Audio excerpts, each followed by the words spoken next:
مشکل وقت میں ساتھ چھوڑ دینے والا کتنا ہی اپنا کیوں نہ ہو دل سے اتر جاتا ہے۔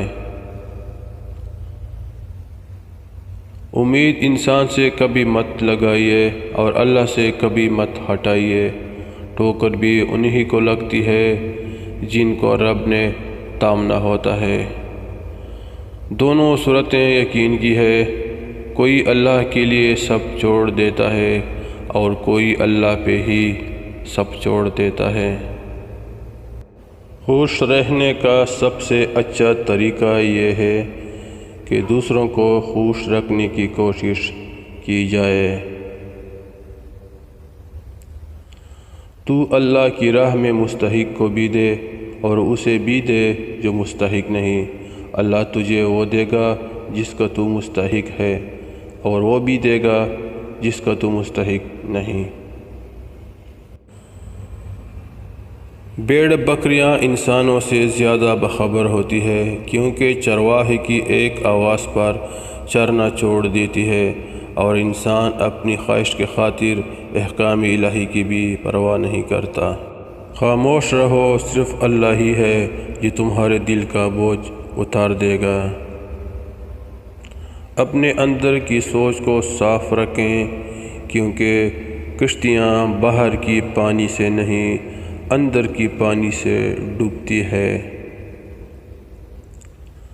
جس لہجے میں بات کرو اس لہجے میں سننا بھی سیکھو، بہترین دینوں کے لیے برے دینوں سے لڑنا پڑتا ہے۔ جو انسان جتنا خاموش رہتا ہے وہ اپنی عزت کو اتنا محفوظ رکھتا ہے۔ نصیحت کیجیے مگر شرمندہ نہ کیجیے، مقصد دستک دینا ہوتا ہے، دروازہ توڑنا نہیں۔ شخصیت میں عاجزی نہ ہو تو معلومات میں اضافہ علم کو نہیں بلکہ تکبر کو جنم دیتا ہے۔ گفتگو کے لیے انسان منہ اپنا کھولتا ہے مگر تربیت اس کے بڑوں کی بولتی ہے۔ اگر کسی شخص کو خود میں کوئی عیب نظر نہ آئے تو سمجھ لیں کہ اس کی جہالت اپنی انتہا سے بھی آگے نکل چکی ہے۔ مشکلات میں گھبرانا نہیں چاہیے، ستارے ہمیشہ اندھیروں میں ہی چمکتے ہیں۔ کمزور بدلہ لیتے ہیں اور مضبوط لوگ معاف کرتے ہیں اور سمجھدار لوگ نظر انداز کرتے ہیں۔ کسی انسان کی خوبی پہچانو تو اسے بیان کرو، لیکن اگر کسی کی خامی مل جائے تو یہاں تمہاری خوبی کا امتحان ہے۔ جب تمہیں خوشیاں ملنے لگیں تو 3 چیزیں کبھی مت بھولنا، اللہ کو، اللہ کی مخلوق کو اور اپنی اوقات کو۔ جنت کے منتظر نہ رہو بلکہ اپنے اعمال ایسے بنا لو کہ جنت بھی تمہاری منتظر ہو جائے۔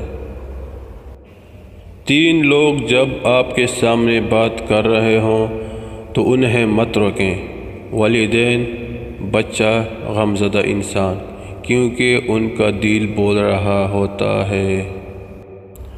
لوگوں کے دل آپ صاف نہیں کر سکتے مگر اپنا دل صاف رکھنا آپ کے اپنے اختیار میں ہے۔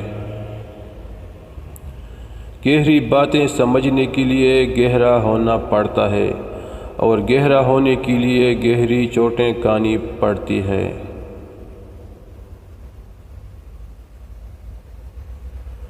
لہجے اور الفاظ کی خوبصورتی وہ خصوصیات ہے جو آپ کو اندیکھے انسان کا دیوانہ بنا دیتی ہے۔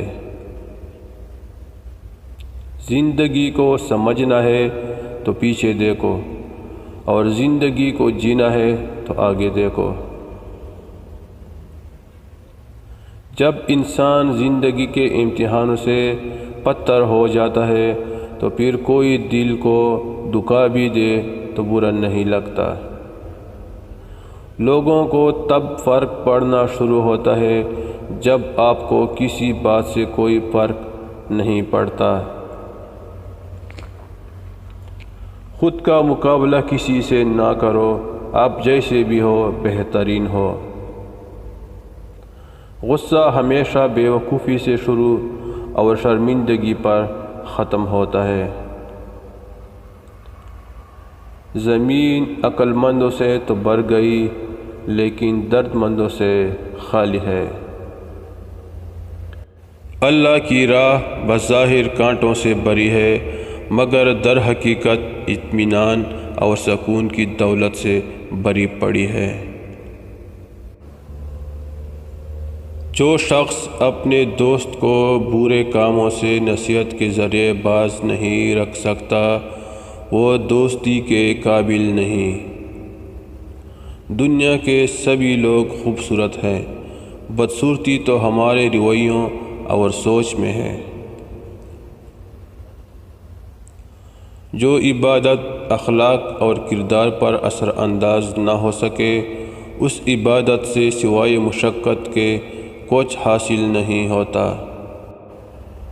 غصہ ایک خنجر ہے جو انسان اپنے ہی پیٹ میں گھونپ دیتا ہے، دوسروں کی خطاؤں پہ اپنے آپ کو سزا دینے کا نام غصہ ہے۔ طاقت کی ضرورت تب ہوتی ہے جب کچھ برا کرنا ہو، ورنہ دنیا میں سب کچھ پانے کے لیے آپ کا حسن عمل اور حسن اخلاق ہی کافی ہے۔ دل اس سے نہیں لگانا جسے اپنے حسن پہ غرور ہو، دل اس سے لگانا جسے محبت سمجھنے کا شعور ہو۔ اللہ کی راہ میں کوشش کرو اور کبھی پیچھے نہ ہٹو، کیونکہ اللہ نے تم سے کوشش مانگی ہے، نتیجہ نہیں۔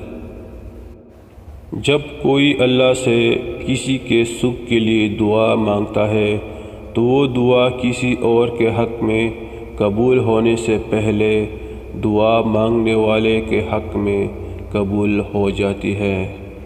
خواہشات کے پاؤں چادر سے باہر نکل جائیں تو پھر سکون نصیب نہیں ہوتا۔ جو اللہ کے راستے پر چلتا ہو انہیں راستوں کی کیا پرواہ۔